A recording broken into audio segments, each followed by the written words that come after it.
Jungle.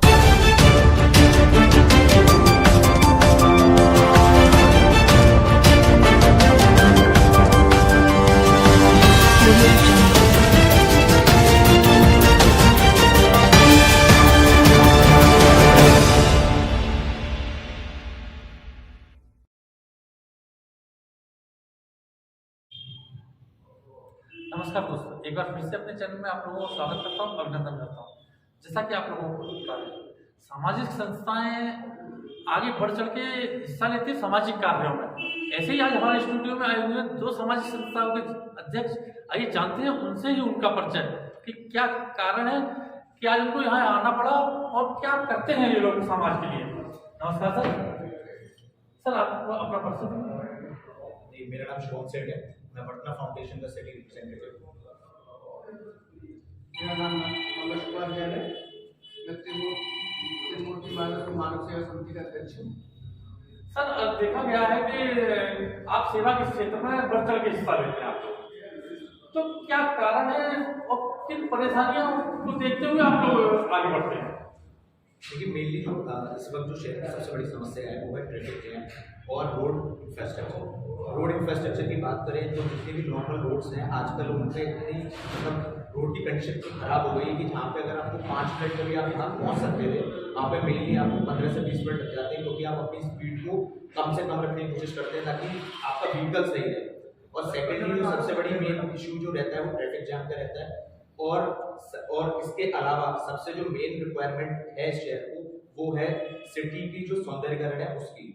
हम लोग जब भी हमारे यहाँ कोई रिश्तेदार या कोई भी बाहर से कोई बंदा आता है तो उसको अगर हमें कहीं ले जाना हो या कहीं घुमाना हो, उससे रिलेटेड कोई भी ऐसी कोई भी जगह नहीं है एरिया में, जैसे कोई अच्छा सा पार्क हो या कोई ऐसी जगह हो जहाँ पे उन्हें आराम से घुमा सकें। तो इन चीज़ों को लेके मतलब एक कंसर्न हमेशा मेजर सर कंसर्न। आपने सौंदर्यीकरण की एटा की बात की, जबकि एटा का मेहता पार्क का बजट पास हो चुका है, उसके बावजूद भी कार्य नहीं हो रहा। एटा का घंटाघर, हाथी दरवाजा ये विरासत है, उसके बाद भी इनका सौंदर्यीकरण कई बार लिखित में शिकायतें हो चुकी हैं। इंक्लूडिंग लिखित में शिकायत की बात तो ऐसी है कि मैंने एक बार शिकायत की थी, क्योंकि उसमें होता क्या है कि जैसे मेहता पार्क का मान लीजिए बजट पास होता है या कुछ होता है, उसमें जो इंफ्रास्ट्रक्चरल काम होता है उसके वो बिल्कुल ना के बराबर सा होता है। उसमें ना तो अभी जैसे वॉकिंग ट्रैक बनाया उन लोगों ने, उसकी ना तो कोई रखवाली होती है ना कुछ हो पाता है मतलब विद इन 10 दिन में। और उसमें ऐसा मटेरियल यूज करते हैं ये लोग कि 10 दिन बाद ही उसकी चीजें सब खराब होने लगती हैं। और सबसे मेन कंसर्न, जब चीजें बन जाती हैं तो उसका कोई भी सिक्योरिटी, तो मतलब एक तरह से उसकी कोई चीज की सिक्योरिटी नहीं है। उसके गेट टूट जाते हैं, रात में उसको लोगों कई जो अजानित तत्व होते हैं वो उन चीजों का यूज करते हैं। वहां पे कोई मतलब प्रशासन अगर खड़ा हो भी तो भी वो मतलब कोई किसी का डर नहीं होता, वो लोगों चीज को डैमेज कर देते हैं और वहां से वो चीजें सब खराब हो जाती हैं और फिर वो वैसे ही जैसा होता है वो उसी हालत में लौट के आ जाता है। इस बार सौंदर्यीकरण की बात की, आपने मेहता पार्क के जो ग्राउंड की बात कर रहे हैं, ग्राउंड को पहले ही बजट पास हुआ था, आज तक कार्य नहीं हुआ और हुआ भी था उसके बाद में बंद हो गया। तो क्या परिस्थिति रही? और आपने मटेरियल की बात की कि ऐसा मटेरियल यूज किया जाता है, जबकि ठेकेदार नियुक्त होता है, 100% अच्छे मटेरियल का टेंडर पास होता है, तो क्या कारण रहता है कि घटिया मटेरियल लगाया जाता है? उसको मतलब इंजीनियर चेक करते हैं, उसके बाद उसका पेमेंट किया जाता है। देखिए, चेकिंग और जो मटेरियल यूज होता है उसका ये बात सही है कि उसकी जो एक मेजरमेंट होता है, गुड क्वालिटी मेजरमेंट, वो होना चाहिए। बट अगर वो चीज़ अगर अच्छी है या गुड मटेरियल से अगर वो चीज़ बन रही है तो इतनी जल्दी डैमेज कैसे हो जाती है कि उनका, और अगर वो मतलब डैमेज हो रही है तो इतनी जल्दी क्यों हो रही है? और हर चीज़ का जो प्रॉपर एक बजट एलोकेटेड है तो वो सारी चीज़ें उधर लग क्यों नहीं रही है? जब वहाँ पे अगर पूरी तरह से टेंडर पास हो तो टेंडर में बहुत सी चीजें इंक्लूड होती है, जैसे उसका सौंदर्यीकरण हो गया, उसके ग्रास, उसका घास लगाना हो गया, या उधर बैठने की बेंचेस हो गई, या बहुत सी चीज हो गई। वो कुछ चीज लगती ही नहीं है तो वो टेंडर का कुछ समझ में नहीं आता कि वो कैसे टेंडर पास हो जाता है और कैसे उसका सौंदर्यीकरण हो जाता है। सर टेंडर पास होता है, सौंदर्यीकरण होता है, फिर उसका पेमेंट भी होता है। अब ये तो इनसाइड स्टोरी वो प्रशासन ही बता सकता है कि वो किस बिहाफ पर कैसे पेमेंट करते हैं। बट अभी भी आप प्रेजेंट में कंडीशन देखें तो मेहता पार्क की कंडीशन वर्स्ट से और वर्स्ट हो गई है। वहाँ पे अब बैठने की भी जगह नहीं है, वहाँ पे बस अपना लोग, आप जानते हैं कि शाम को बहुत ही अपने पर्सनल यूज के लिए वो यूज करते हैं और वहाँ पे कोई कुछ नहीं होता, ना वहाँ कोई एक पर्टिकुलर गेट है और ना कोई बैठने की जगह है। हमारे जो एटा क्षेत्र के जितने भी बुजुर्ग लोग हैं या कोई बच्चे लोग हैं उनके पास एक खेलने के लिए प्ले ग्राउंड भी नहीं है और बड़े लोगों के लिए, बुजुर्ग लोगों के के लिए टहलने का कोई ट्रैक भी नहीं है, इसलिए आप समझ सकते हैं कि वहाँ पे अभी तक कोई ऐसा काम नहीं हुआ है जो हम कह सकें कि हाँ ये एक गवर्नमेंटल काम है बेटा की रूप से। सर जैसे कि एक तो मेहता पार्क हो गया, उसके बाद सौंदर्यीकरण के लिए आप किस चीज जगह का इटार के नाम देंगे? जैसे आप कहते हैं बाहर से कोई आया है उसको क्या लगता है, जैसे हमारे यहाँ कैलाश मंदिर है, उससे लगा हुआ तालाब है, बगल में धर्मशाला है, ये विरासत है जिसके सौंदर्यीकरण अगर हो जाए तो आज भी एटा देखने लायक है। मैं आपका प्रकाश एक पार्क की ओर डालना चाहूंगा। जैसे रेलवे स्टेशन पर हम जाते हैं तो वहाँ पे एक नाम था बहुत पहले विक्टोरिया पार्क करके, अब वो पूरी तरह से बंद, मतलब सही पार्क के नाम में जाना जाता है। वहाँ पे काम होता है ऐसा नहीं है, बट उस चीज को मैनेजमेंट उसका वहाँ पे भी नहीं है। अब 2 दिन से आप खबरों में देख रहे होंगे कि वहाँ पे एक तालाब घर अब जाके बना है उसके बाहर ही, क्योंकि और अब मॉर्निंग ट्रैक के लिए भी वहाँ पे अगर आप देखें तो मैं खुद वहाँ पे मैं 2-3 बार गया हूँ, तो वहाँ पे वो मैनेजमेंट जो है ना वो इतना अच्छा नहीं रहता। जब ग्रास पूरी तरह से बढ़ जाती है और जब वो इंटरलॉक कीटों के बीच में से आ जाती है तब उसमें कहीं जाके उसको मैनेज करते हैं, फिर उसके बाद फिर वही ट्रैक पे आता है और ऐसे ही वहाँ पे चलता रहता है पूरा तरह से। तो आप इसके लिए किसको दोष देंगे? मैं तो इसमें जो भी प्रशासन इसमें इन्वॉल्व रहता है, मैं तो बस उनसे एक ही रिक्वेस्ट करना चाहूंगा कि आप लोग कहीं ना कहीं उसको ऐसा मैनेज करिए कि ताकि जो हमारे बड़े बुजुर्ग हैं या हमारे बच्चे हैं उनको एक पर्टिकुलर टाइम, एक छोटा थोड़ी देर का ही टाइम मिलता है, उनको कोई वॉक पूरे दिन नहीं करता, 1 घंटे के लिए वॉक करता है मैक्सिमम। बच्चे खेलेंगे तो मोस्टली 2 घंटे के लिए खेलेंगे, तो वो चैन से वहाँ पे खेल सकें और बाहर से जो लोग आए एटलीस्ट हम उन्हें वहाँ पे ले जाकर बैठ सकें, उनको एक फ्रेश एयर का मजा दिला सकें। बस मैं यही चाहता हूँ कि वो इस चीज को इसलिए करें। सर मैं आपसे बात करना चाहूंगा, पहले आपने देखा होगा एक हमारे यहाँ चिड़ियाघर कहते थे, वन चेतना केंद्र था, आज उसके नाम पर उस जगह कुछ नहीं है। एक्चुअली क्या है, वहाँ जब जो शहर से बाहर जब कॉलोनी डेवलपमेंट हुई तो चिड़ियाघर जहाँ पानी का निकास नहीं था वो सारा वो जो कॉलोनियों का जो मकानों का जो पानी था वो उसमें आकर इंक्लूड होने लगा, और वहाँ का देख रेख जो वहाँ का जो प्रशासन देख रेख में नहीं हुआ, बच्चे वन विभाग की लापरवाही थी। जो वन विभाग की लापरवाही के कारण वहाँ तो पानी का निकास नहीं हुआ, वो सारा भरने लगा, धीमे धीमे सारा डैमेज हो गया और इस चक्कर में वन विभाग अस्तुत खत्म हो गया उसका। सर थोड़ा सा मैं आप लोगों की एक निगाह में एक बात और डाला हूँ, थोड़ी कमी हम लोगों की भी है कि हम लोग ये प्रशासन की बात करते हैं कि प्रशासन इस काम को करेगा, जब कि कहा जाता है दूध से घड़ा भरता है, जब हम आवाज नहीं उठाएंगे तो प्रशासन क्या करेगा? आज आपने कितनी बार पंचायत केंद्र को लेके जिलाधिकारी महोदय से मिले या मतलब प्रशासन के किसी भी अधिकारी से मिले, या आप मेहता पार्क को ले लीजिए, या भैया सौंदर्यीकरण की बात कर रहे थे, सौंदर्यीकरण को लेके किससे मिले, किससे कहा? आज आप यहाँ बैठ के बात कर रहे हैं, मगर इससे पहले आपने कभी बात ये हमारे जनप्रतिनिधि का काम होता है, जो हमारा जनप्रतिनिधि है उनका जनप्रतिनिधि का काम किसका था? जनप्रतिनिधि किसने चुना? जब जनप्रतिनिधि हमारे चुनाव मांगने वोट मांगने आते हैं तब ये लोगों को ये बात कहनी चाहिए उनसे कि भाई हम तुमको वोट नहीं देंगे, तुम्हारा वॉकआउट करेंगे, पहले जो समस्या है उस समस्या करो। तब ये लोगों को लालच दे देती है, उस लालच के चक्कर में आदमी वोट देता है। आप भी वोट देते हैं? हाँ, इसका मतलब आपको भी लालच दिया जाता है? लालच हम तो प्रतिनिधि के पास जाते हैं, जो हमारे स्तर का काम होता है अपने स्तर से करते हैं, अपनी सोसाइटी के स्तर से करते हैं, ना किसी से चंदा करते हैं, ना करते अपनी पॉकेट मनी से इकट्ठा करते हैं। सर मैं उसकी बात नहीं कर रहा, पॉकेट मनी की बात नहीं कर रहा, मैं सौंदर्यीकरण की बात कर रहा हूँ, वन चेतना केंद्र की मेहता पार्क की जो भैया बात कर रहे थे उसकी बात कर रहा हूँ, उसको लेके आपकी आवाज की बात कर रहा हूँ जो प्रशासन तक पहुंचनी चाहिए, जो आज सौंदर्यीकरण होना चाहिए एटा का विकास की बात कर रहा हूँ। लोग एक्चुअली व्यापारी भी नहीं है, अपने समय में काम से निकालने काम करते हैं। जो हमारे बड़े बड़े अधिकारी जो व्यापार मंडल के हैं और जो तुम्हारे 2-2, 3-3, 4-4 व्यापार मंडल चल रहे हैं, ये लोग जब व्यापारियों के पास तो आते हैं मगर उनकी समस्याओं को लेकर अपना काम निकालते हैं अधिकारियों से मिलकर, मगर जनता की समस्याओं का समाधान नहीं करते हैं। इसका एक जवाब मैं सिंपल सा मैं देना चाहूँगा। जैसे कि जैसे भैया ने बोला कि हमारे जब भी वो वोट मांगने आते हैं तो उस टाइम पर उनके पास इलेक्शंस में मुद्दे होते हैं, हम उन मुद्दों को उनके एक तरह से उनके मुद्दों की फ्रेमिंग जो होती है वो हम लोगों से ही होती है कि ये पर्टिकुलर चीज खराब है, ये पर्टिकुलर चीज खराब है, वो उसको नोट डाउन करते हैं। अब जो भैया का पॉइंट है वो ये है कि जब जनप्रतिनिधि देख रहा है, हम भी एटा में रह रहे हैं, वो भी एटा में रह रहे हैं और वो हम लोगों के बीच से ही चुने हुए लोग हैं, तो क्या उनको ये चीज नहीं दिख रही कि वो चीज इतने टाइम से खराब है या इस चीज को हमें मैनेज करना चाहिए? वो उनकी तरफ से उनकी भी कुछ रिस्पॉन्सिबिलिटीज बनती है। जनता तो हर चीज को करती है, उनका इलेक्शन भी लड़ाती है, उनको इलेक्शन में मुद्दे भी देती है, सब काम करती है, पर उन मुद्दों को पे इम्प्लीमेंटेशन करना, उसकी पूरी रिस्पॉन्सिबिलिटी लेना तो एक जनप्रतिनिधि होगी, वो हम लोगों ने ही चुना है। सर मैं आपकी बात को बड़ा करूंगा, आपने जब इलेक्शन में वोट दिया जी, जब जनप्रतिनिधि आपसे मिलने आए जी, इलेक्शन जीतने के बाद जनप्रतिनिधि आपसे कितनी बार मिलने आया है, आप कितनी बार उससे देखिए मिले हैं? जनप्रतिनिधि तो मिलने मतलब हमारी मुलाकात होती है अपने जनप्रतिनिधि से, और जब भी होती है तो हम कुछ ना कुछ एक छोटा मोटा पॉइंट से अवश्य मतलब अवश्य रूप में रखते हैं, डिस्कस करते हैं। मगर उस पर कार्य कितना होता है? कार्य होता ही नहीं है, तो हम लोग कह ही तो सकते हैं, उनसे पहले कार्य तो नहीं कर सकते हैं कोई। भाई अपनी समस्या बता सकते हैं, अब वो कभी लखनऊ चले आएंगे, कभी वहां चले आएंगे, कहीं वहां चले आएंगे, उनको ये काम नहीं दिखाई दे रहा है कि शहर में भी कुछ काम है। ये तो उनको खुद सोचना चाहिए ना यार। अब बात आती है कि हम दोषी हैं, हम भी मानते हैं बात की कि आधे से ज्यादा दोषी हम हैं। कुछ लोग क्या करते हैं कि जब कूड़े की गाड़ी चली जाती है तब कूड़ा व्यक्ति अपने घर के सामने स्ट्रीट लाइट जल रही है दिन में, उसे बंद करना नहीं चाहते हैं। आधे से ज्यादा जितने भी सरकारी ऑफिस है लाइट खुली छोड़ जाते हैं ऑफिसों में। तो ये ऑफिस वालों का काम है, जब लाइट जा रही है तो बंद करके जाइए। मैं अपने घर से मॉर्निंग वॉक के लिए निकलता हूँ, जितनी भी स्ट्रीट लाइटें पड़ती हैं जिसमें सोचे में बंद करता हुआ जाता हूँ, बंद करता हुआ आता हूँ। ये हर आदमी का काम है, अपने घर के सामने सफाई रखे, अपने घर के आगे। नगर पालिका ही दोषी नहीं है, दोषी हम लोग भी हैं।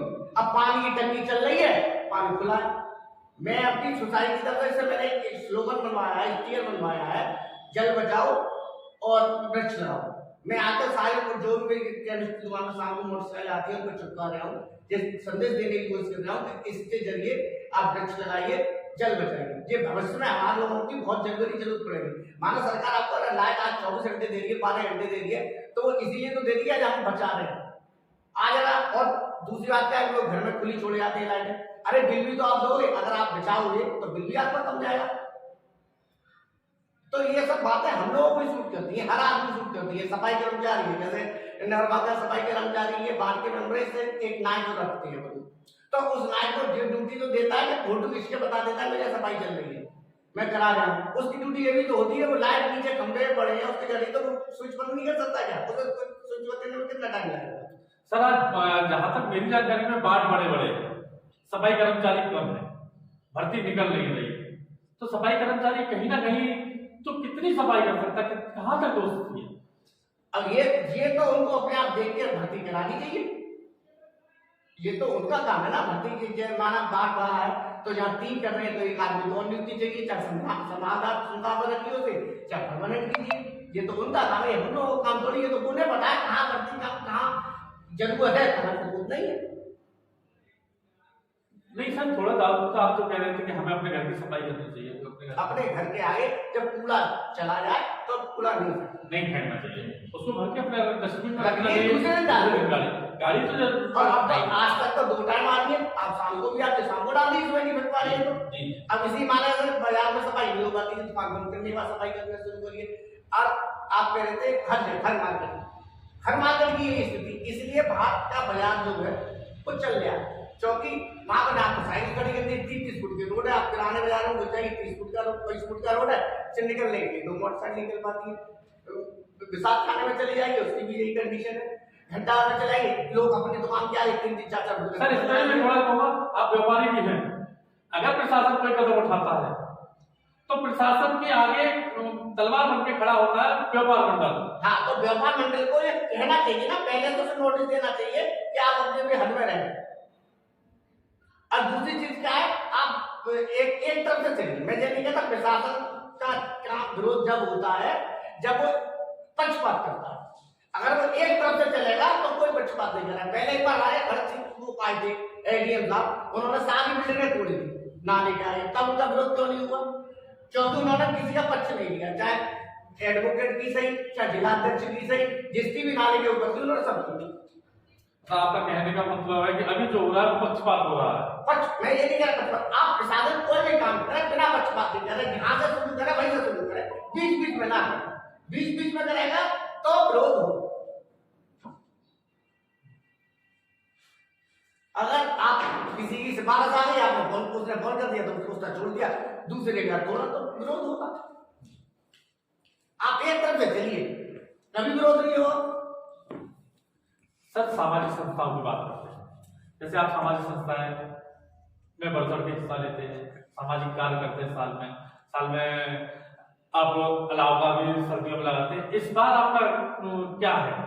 वो हम तो 10 दिन का लगा रहे हैं, चलती है तब लगाते हैं, और जब जैसे की ठंड पड़ेगी तो 10 दिन का हमारा रहता है, अगर ये लगता है ज्यादा बढ़ जाता है तो बढ़ा देते हैं। जैसे वस्त्र वितरण भी करते हैं तो उसका क्या करते हैं और कैसे? वो एक्चुअली हम लोग ये बन जाते हैं, हम लोग इकट्ठे करते हैं अपने कपड़े के, अपने जैसे गरम, पहले हम गरम कपड़ों को सेलेक्ट करेंगे, उसमें से वो कपड़े रखेंगे जो पहने जाते हैं।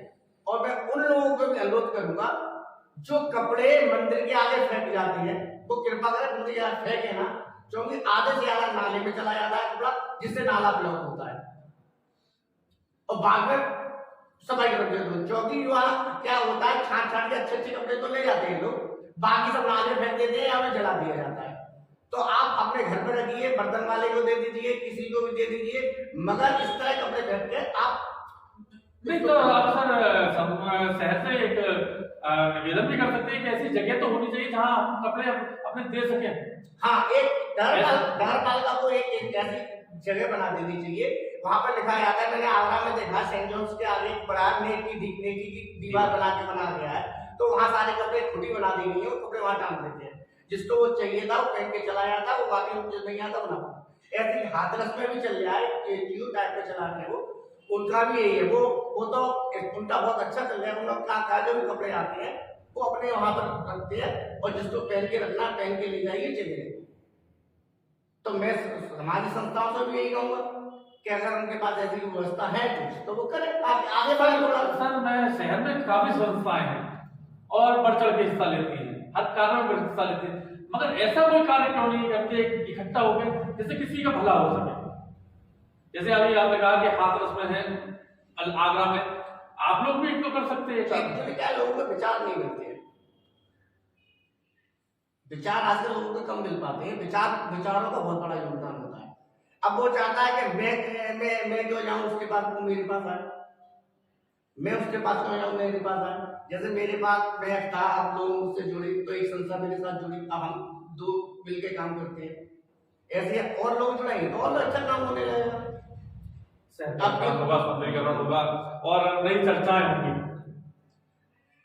और ये है जितना साफ सुथरा शहर रहेगा उतने लोग आने के जाने के लिए करेंगे। जैसे हमारे गुरुकुल ही है अपने लिए, मैं समझता हूँ हमारे गुरुकुल के अंदर इतना बड़ा ये स्तर पूरी यूपी में कहीं नहीं, ये दाहोदी वाले ये। तो अगर उसको भी अगर ढंग से देखे, प्रशासन उसमें भी थोड़ा ध्यान दे तो और ज्यादा।